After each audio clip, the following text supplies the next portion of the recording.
Ladies and gentlemen, welcome to this SUERF-BAFFI Bocconi e-lecture on radical uncertainty. We are very pleased that John Kay and Jean Charles Rochet have joined us today. David Llewellyn will moderate the meeting. Thank you very much, Ernest. And could I also extend my welcome to this SUERF webinar to mark the publication of an important and very timely and indeed already widely acclaimed book by Mervyn King and John Kay. In many senses, it's very timely because there are two immediate areas where uncertainty and the distinction between risk and uncertainty have become very powerful. And I'm thinking, of course, of COVID-19 and also the whole business of climate change. Both have produced very elaborate and precise models, and yet the degree of uncertainty in both is very high indeed. We are delighted that John has agreed to present his thoughts on this topic. John is a fellow of St John's College, Oxford. He has chairs had chairs at London Business School, Oxford University and the London School of Economics. He was the first dean of the Said Business School of the University of Oxford.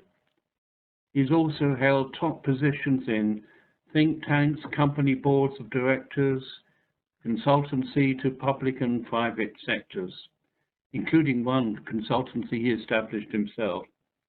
He's a leading applied economist, particularly specializing in the relationship between economics and business. Many of you will also know him through his regular columns until recently written in the Financial Times. We're also very pleased to have with us Professor Jean Charles Rochet to be the main discussant of John's presentation. At the moment, he is professor at the Geneva Finance Research Institute and is a senior chair at the Swiss Finance Institute, a visiting professor at the University of Zurich and Toulouse School of Economics, and again, a very eminent scholar. John, if I may, I hand it to you for your presentation. Thank you, David. The collaboration between Mervyn and myself was obviously prompted by the financial crisis and reflections on that.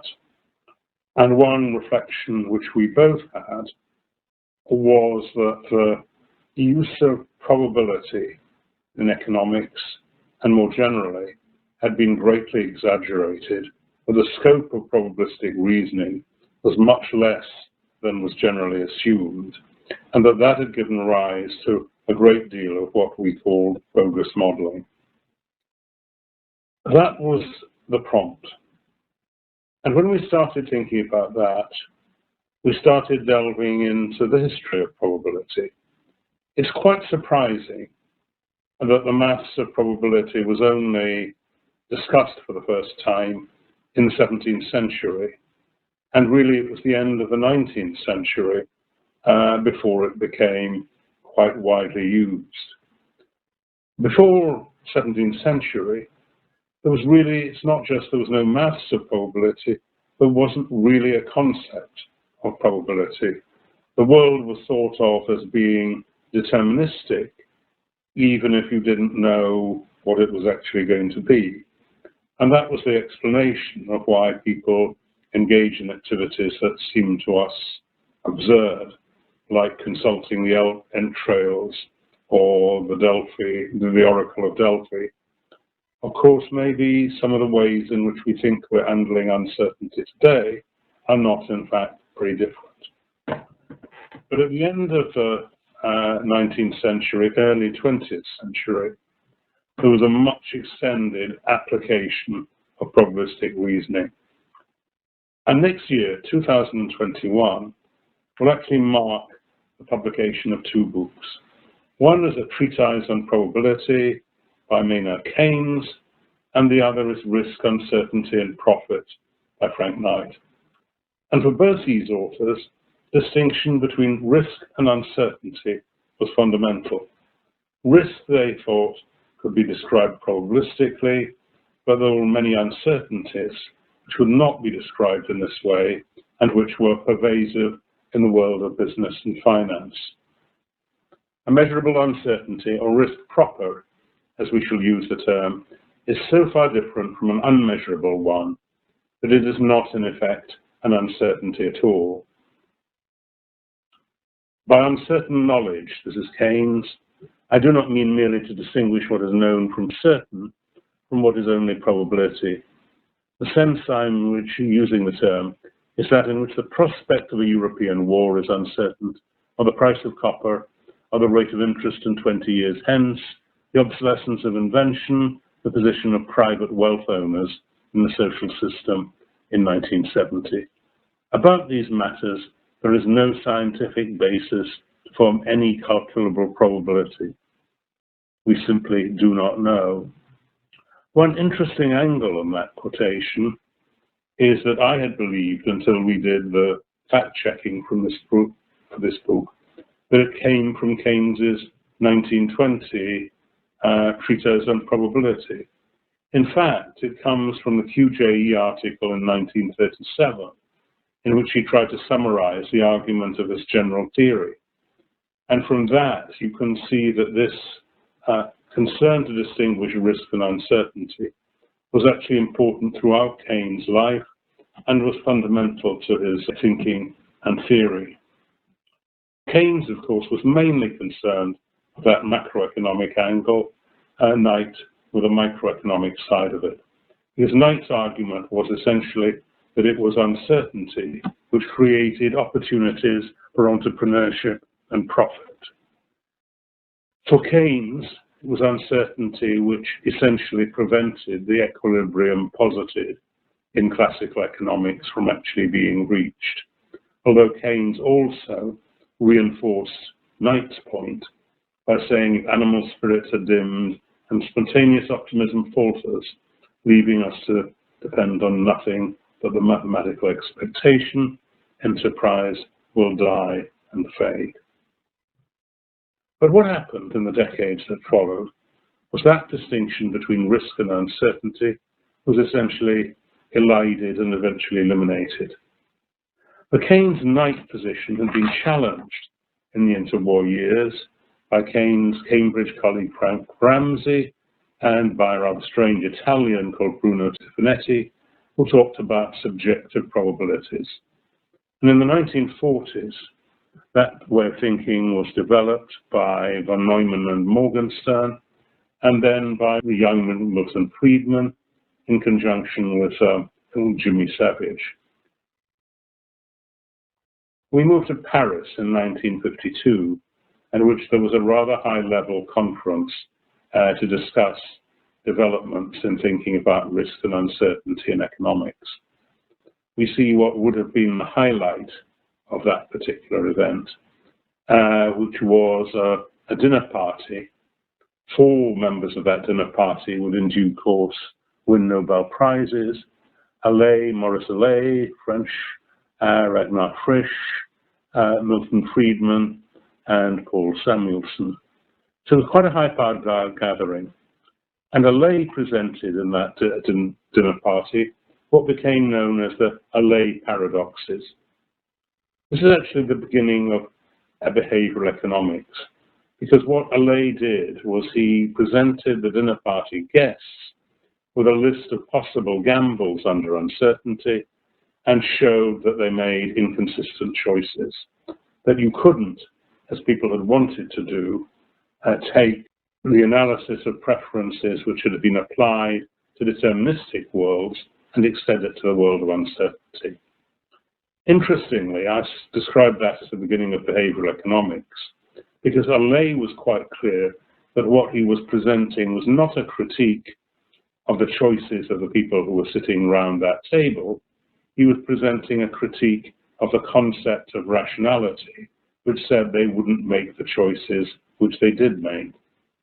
But actually, Samuelson, Savage and Friedman went back to the United States reaffirmed the position they had held all the time, and that became a dominant position as far as economics was concerned.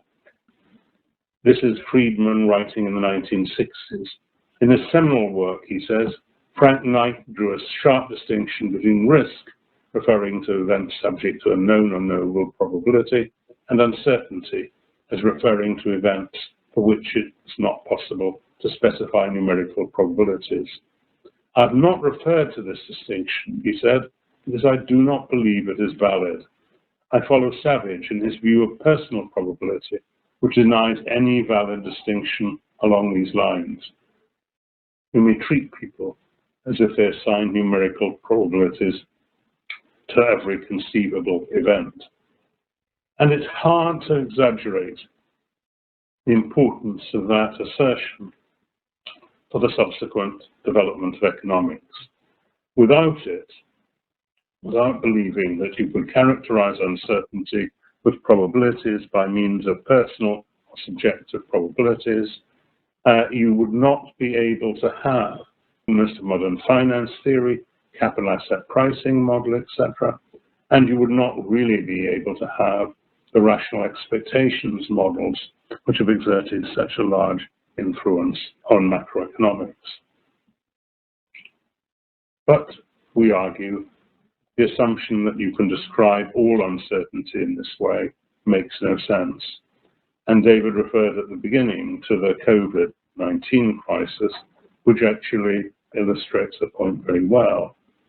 In fact, we actually use in the book the example of a pandemic, saying that it is likely that a pandemic will happen, but you cannot attach a probability to it breaking out in any particular place at any particular time.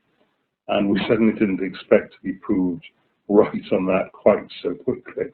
If you ask the question, what was the probability that a pandemic of this kind would break out in Wuhan towards the end of 2019, there is no way in which you can describe a probability of that event in that way. It's important to say that this is not saying, a lot of people have described the pandemic as a black swan. It's not, in either of the two senses that Nassim Taleb uses the black swan. It's not an event which you could not have attached a probability to because you could never have imagined it, nor is it a long tail event from a known probability distribution, like tossing a fair coin that comes up 20 times in a row. It's something that you knew could happen, you knew was likely to happen, but you did not know what or when in any more specific terms. So we do not accept the idea that you can use this device of subjective probabilities to eliminate this distinction between risk and uncertainty and equate one with the other. The argument which Ramsey had put forward, and the argument which was elaborated by the scholars whose names I've mentioned, was that if you don't make choices on the basis of a consistent set of probabilities, you'll be vulnerable to what's been called a Dutch book. That is, you can be offered a set of gambles, which if you take them all, and they all look attractive, you are certain to lose as a result of. Well, it's been framed as to deny the existence of subjective probabilities is to deny that agents are able to choose consistently among lotteries. But that's exactly what Keynes and Knight, and what we also do deny, that the existence of that agents are able to choose consistently between lotteries. Rational individuals don't bet on most things, and the rational response to uncertainty, like the coronavirus, when will a pandemic break out, is to say, I don't know. And there are a great deal, many things about which the only sensible answer is, I don't know. I don't know or care which horse will win the Ascot Gold Cup in 2025, and that is why I'm not in the least tempted by any odds to bet on it. In fact, it's rather strange that anyone would think you could construct a theory of behavior under uncertainty from observing how people gamble. Because if you think of how people do gamble, you either have the rather sad people you find in betting shops and similar, or the people who frequent casinos, who may be there to have a good time, or may be suffering some illusions about their own skill. Most of the time, rational people do not gamble. And that's why it's really not necessary to spell out the reasons why there is no forward market for air tickets for a weekend in Paris on a day in September in 2030 if it's a nice weekend. The contingent commodities, which are part of the modern general equilibrium structure, simply do not exist and could not exist. In fact, I think the best answer to the story of do people make consistent choices among the lotteries comes from Marlon Brando.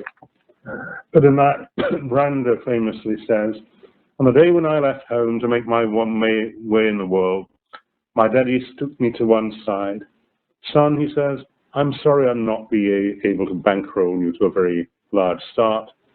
Instead, I'm going to stake you to some very valuable advice.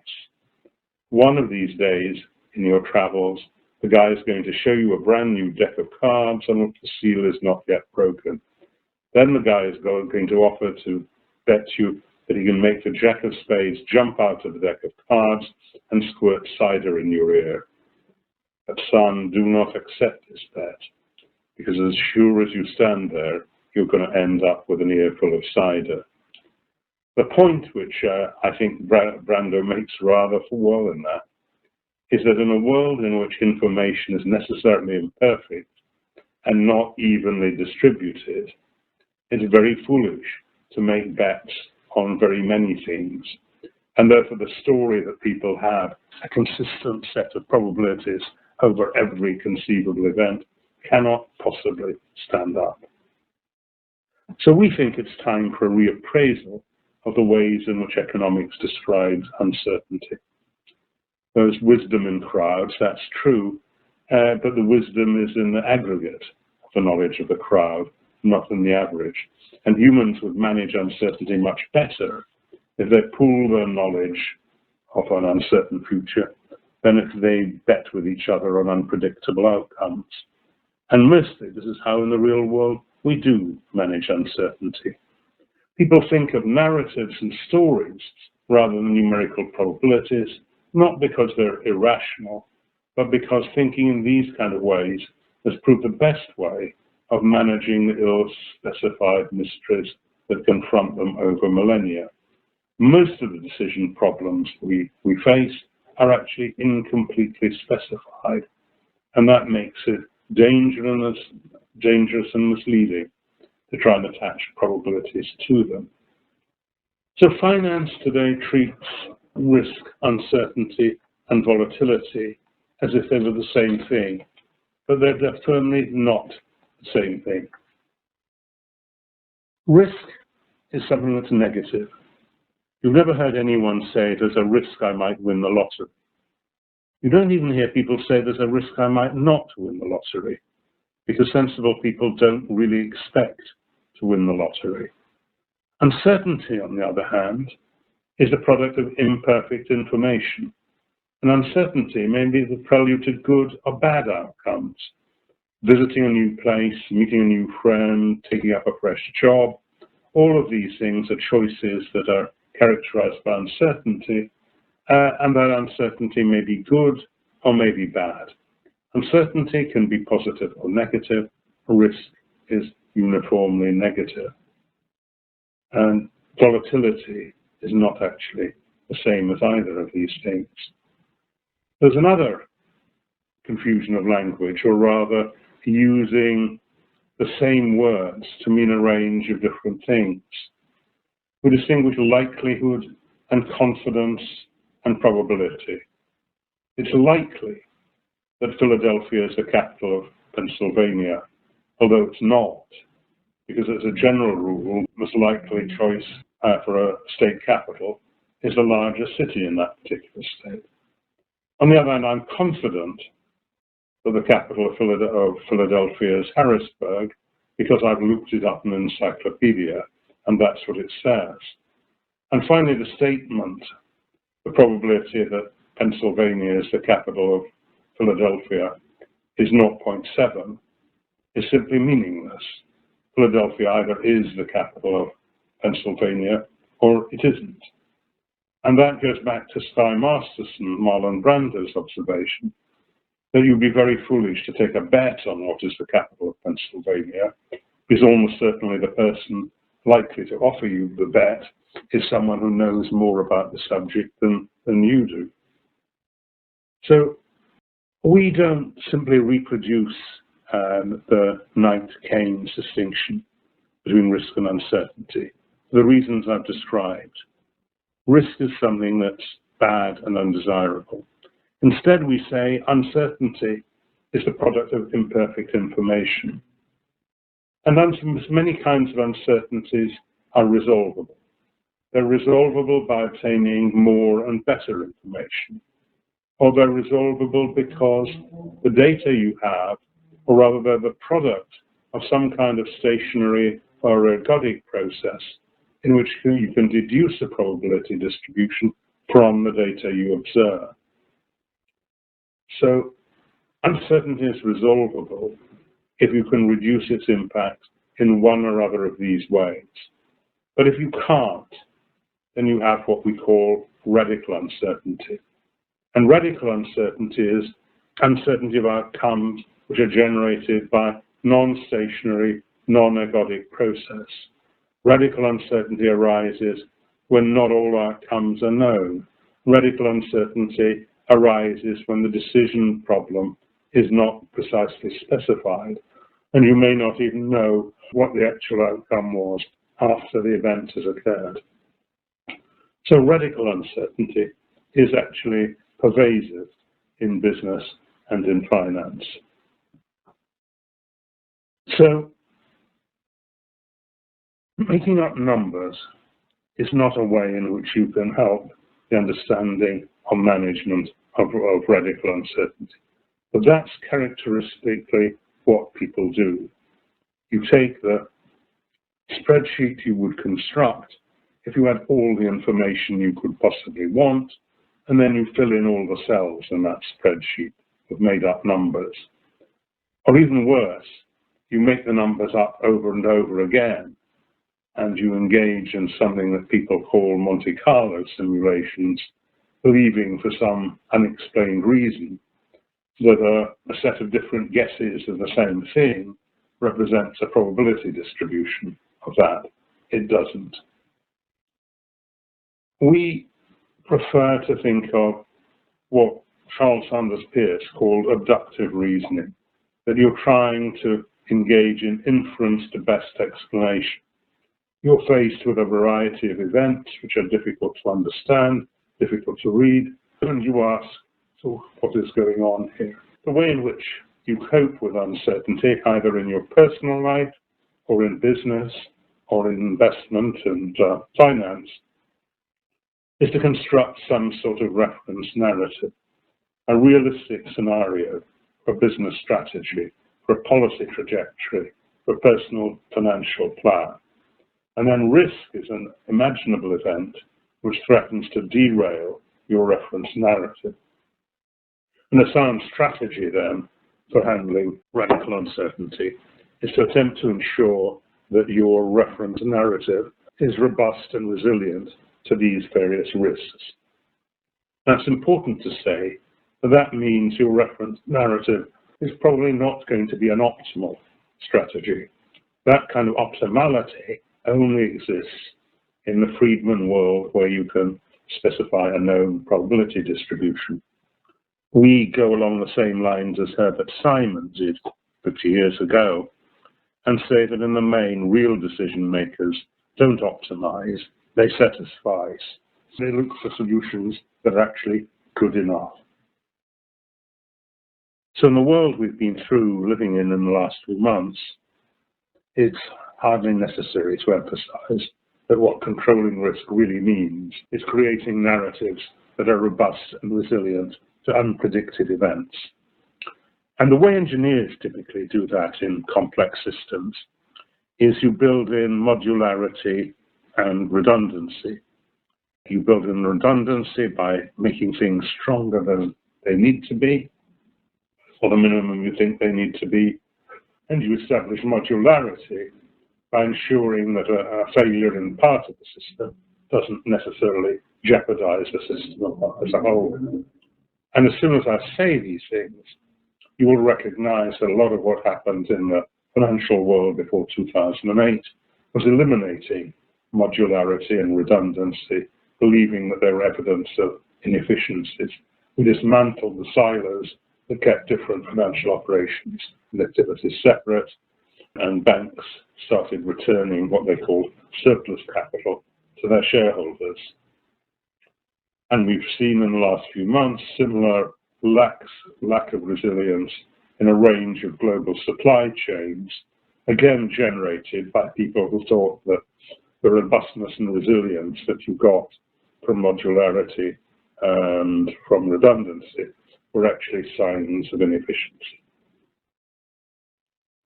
So we argue against trying to think that you can cope with uncertainty, radical uncertainty, by what we regard as bogus modeling, making up all the information you wish you had but don't have, or claiming that economic events are generated by stationary processes, which when they obviously are not.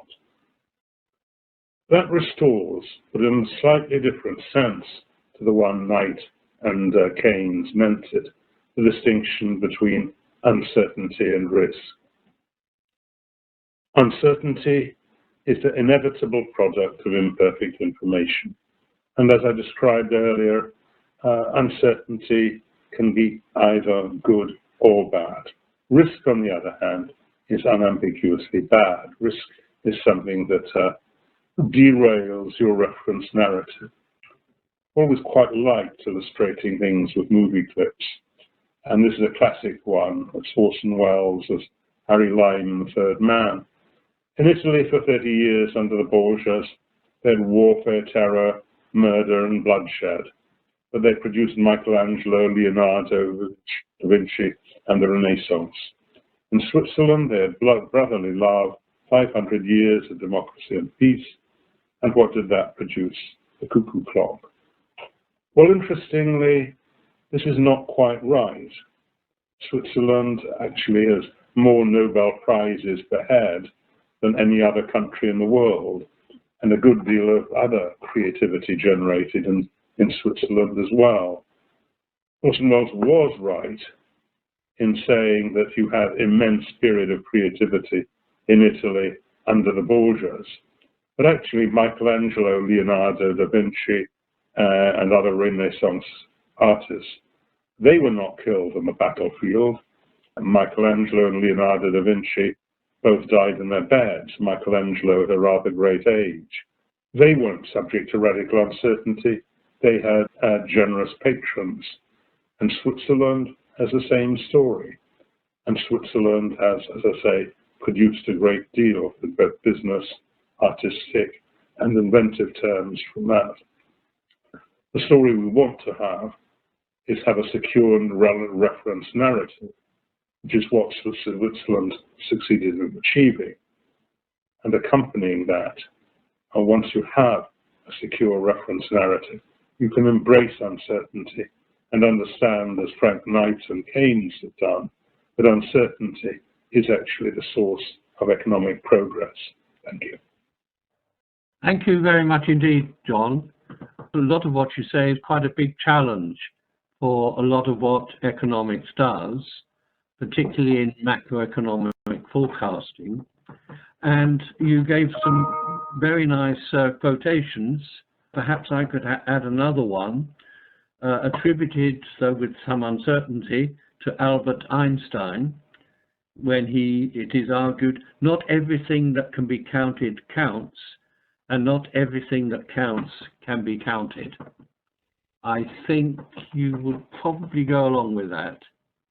Yes. He also probably didn't say, but has attributed that God does not play dice with the universe. Right, yeah, thank you very much. Yeah. Okay, let's now move on. I'm sure we'll come back to some of these issues, but let's move on to Jean Charles Rochet, who will offer some comments on what John has said.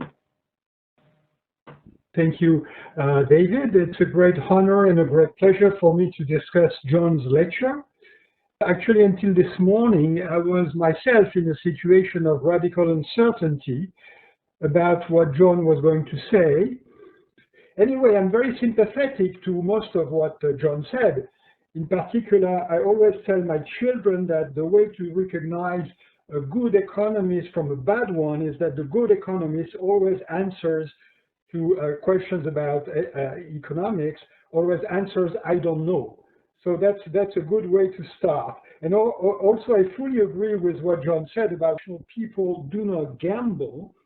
But then I suggest that an implication of that is rational people don't speculate on financial markets, and maybe some of the industry, the financial industry, tries to encourage, laymen to speculate, which is something that is bad for society. I read the review of the book in the Wall Street Journal, and I found this interesting comment that if governments want policy recommendation on how to react to COVID-19, the main advice to emerge from the book, and this is a citation from the Wall Street Journal, is don't ask an economist. And it reminds me very much of what French politician Clemenceau used to say: war is too serious a matter to be left to the military. So it means that if we cannot ask economists what to do on economic matters, who can we ask? Bureaucrats, politicians, journalists, or even worse, social media influencers. This is the picture of a young fellow who has 21 million Instagram followers. I'm putting this in a provocative way, but I'm really, really concerned about the growing influence of social media influencers. And it's related to the question, if we cannot have quantitative models, then maybe all opinions are equal. And this worries me a little bit. I will organize my comments essentially in two dimensions. One is the political implications of radical uncertainty, the thesis of the book, and the other will be the epistemological implications. Okay, so to be very rough, very simplifying view, Milton Friedman believes, apparently, or used to believe, in the wisdom of crowds. And essentially the idea of Milton Friedman, if you want to assess the probability of some describable event, then you open a contingent market, and the price will reveal this probability. So it's the idea that bookmakers' quotes aggregate individual opinions and give you a better idea of a number that no one knows individually. But I believe the Hayek's position is more subtle in his defense of free markets. And what Hayek says, and again I'm simplifying a lot, is that central planning doesn't work because some contingencies are impossible to describe. And only free competition between entrepreneurs can ultimately reveal them in a kind of Darwinian process. Bad ideas will be eliminated by competition and good ideas will survive, but the central planner could not imagine that in advance. And so it seems to me that radical uncertainty refers to the second rather than the first. And King suggests what they call reference narratives that work better than quantitative models in situations of radical uncertainty. But my question then is, do they have in mind that central planning does better than free markets? I'm not sure I fully understand the implications for policy making of radical uncertainty. If you cannot have something that can be refuted or that can be discussed openly, if you rely on the opinions of experts, it seems to me that it's difficult to envisage something else than central planning, but then central planning may fall into the problems suggested by Friedrich Hayek. Now, let me come to the epistemological implication. And again, this is very superficial.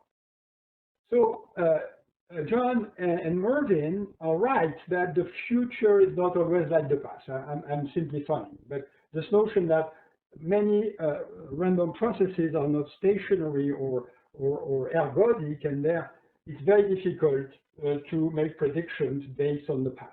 But then, can we develop any scientific knowledge about things that are not stationary? It seems to me that the basis of scientific activities are based on the assumption that the future will look very much like the past. And maybe it's wrong, but then what can we do?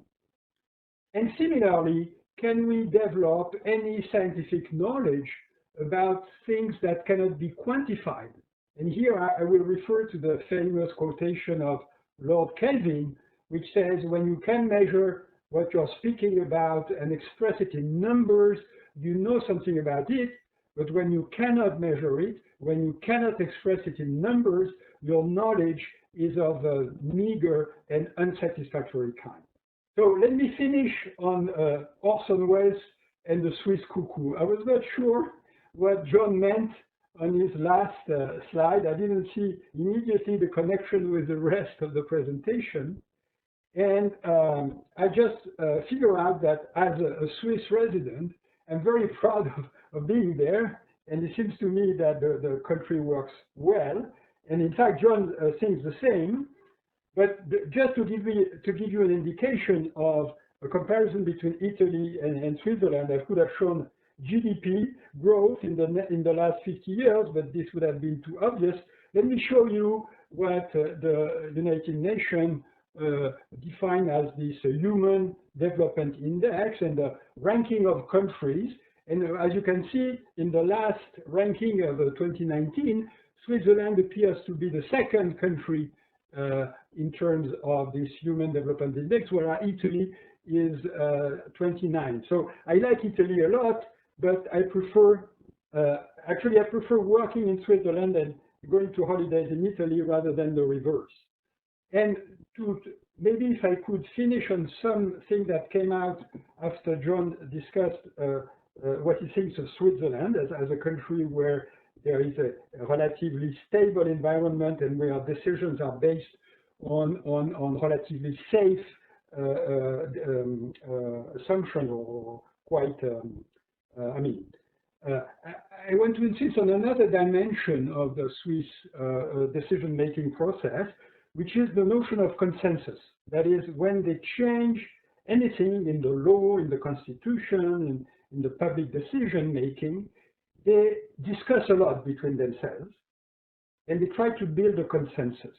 And I believe this is fundamental. In the discussion between should we trust experts or should we trust economists or politicians, the idea is really that citizens should be able to assess the performance of the politicians and the business people and of the arguments used for introducing new regulations and new laws. But I believe that it's much easier to build a consensus between different kinds of citizen groups if you have numbers, if you have things that can be quantified. Because if it's a matter of opinion or of informed narrative, I guess that you have the impression that all opinions are equally valid.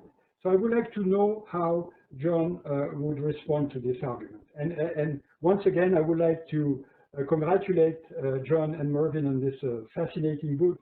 And I believe that it's very interesting for all the people who are interested in public decision making. Thank you very much. Thank you very much for a very interesting comment, Jean Charles. John, did you want to respond to anything that Jean Charles said? Yeah, can I perhaps pick up 3 points? One is to say that I think we are very determinedly in the Hayekian camp in terms of Jean Charles's decision. That is, we believe that we find out about an imperfect, an unknown future or an unknowable future by trying things out. I've written various times in the past about discipline pluralism, which for me is the organized Hayekian process of discovery. It's a world in which there's a great deal of freedom to experiment, a world which was also good at recognizing successful from unsuccessful experiments, imitating successful ones, and shutting down unsuccessful ones. And in truth, central planning proved to be bad at both sides of these things. It didn't experiment much, and when it did experiment and the experiment failed, there was a reluctance to admit failure. The Kelvin quote, if you can't quantify something, your knowledge is of a meager and unsatisfactory kind. Kelvin was a great physicist, but he said a great many silly things in the course of his lifetime. He said that X-rays would prove to be a hoax, that manned flight was impossible, and a variety of other things. And that quote from that Kelvin, it seems to me, is another very silly one. To say that Shakespeare or Jane Austen's knowledge was of a meager and unsatisfactory kind because they didn't write their plays or their books in mathematics is so obviously ridiculous as hardly to be worth discussing. And indeed, the Human Development Index, which Jean Charles put up, is an illustration of what I think of as bogus quantification. And if Norway and Switzerland didn't come at or close to the top of that ranking, we would conclude that there was something wrong with the way in which the ranking had been compiled, rather than with Norway and Switzerland. I mean, it's not telling us or capable of telling us anything we didn't really know. I think the last point about consensus in Switzerland is a very interesting one, and I'm slightly going to duck the question because I want to say that the next book I'm planning to write is a great deal more about that set of questions and about how decisions are actually made in hierarchical and non-hierarchical structures. But that's a topic, I think, for another day. Thank you very much, John, for that. Before opening it up to other participants, I wonder whether I might I'll ask both of you, what role do you see for formal economics? We all like precise and elaborate models, especially in the macro area.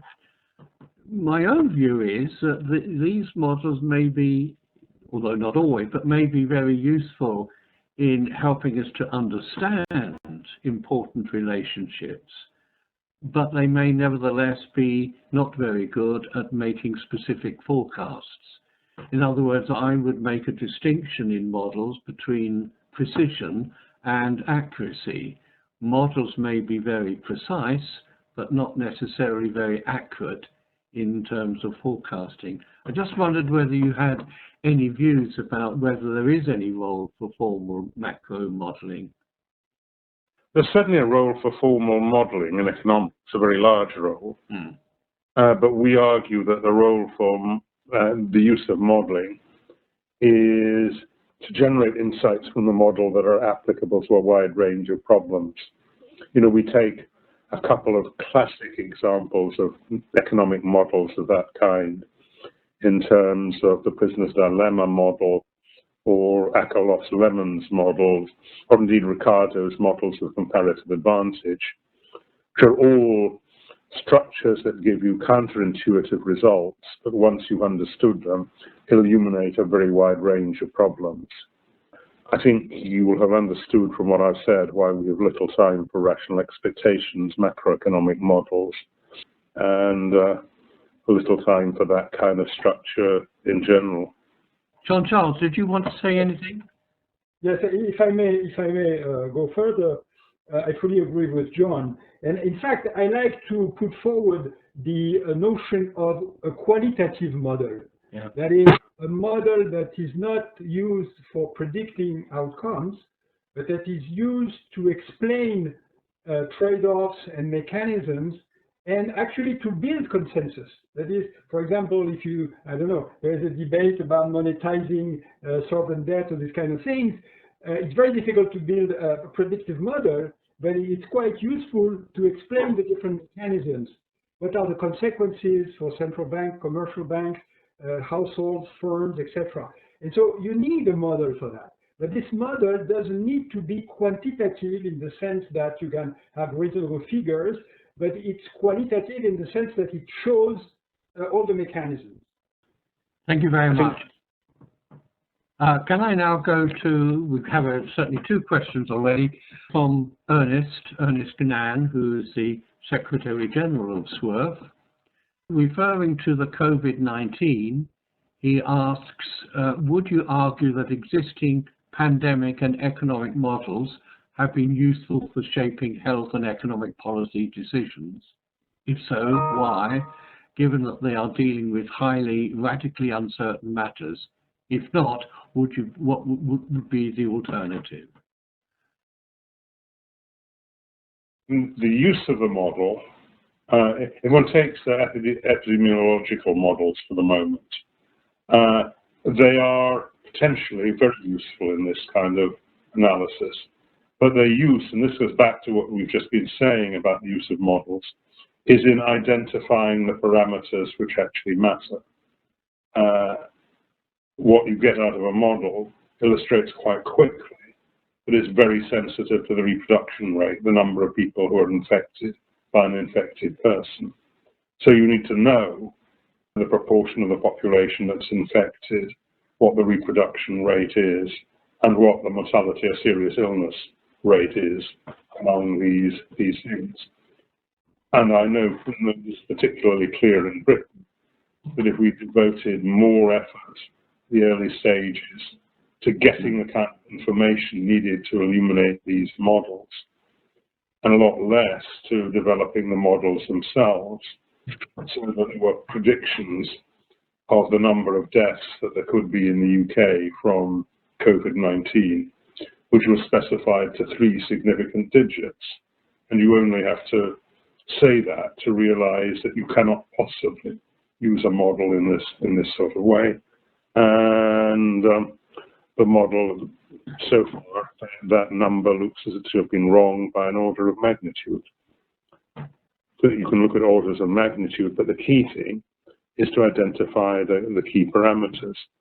At a rather late stage in this epidemic, we started a business of sending ONS, Office for National Statistics, to test a random selection of the population, so that for the first time we actually have a handle on the prevalence of this epidemic.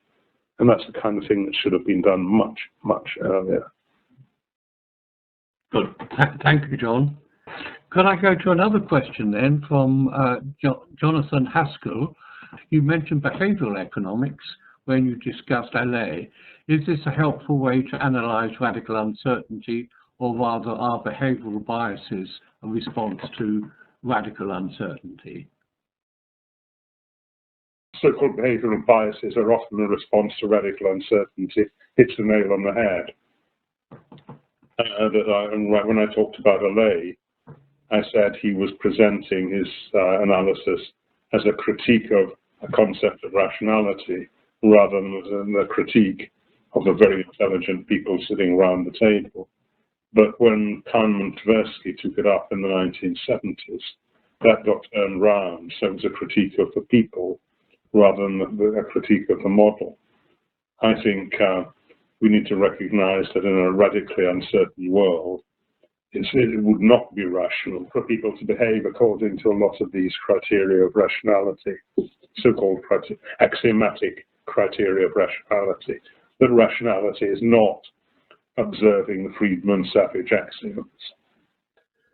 Allais refutes one particular form of preferences, that is the von Morgenstern. It does not reject rational behavior. And so for me, it's not really behavioral. It's really one form of preferences. And the same is true for the Herzberg paradox, which is also a well-known example.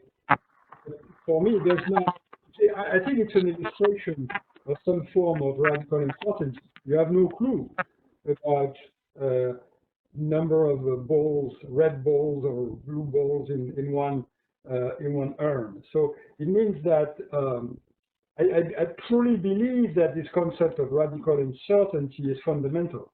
But then, if you have to make a decision that could be discussed with the citizens, how would you do it? If you are in a situation of radical uncertainty, if you make a decision, how are you going to explain it exposed to the citizens? That's my question to John.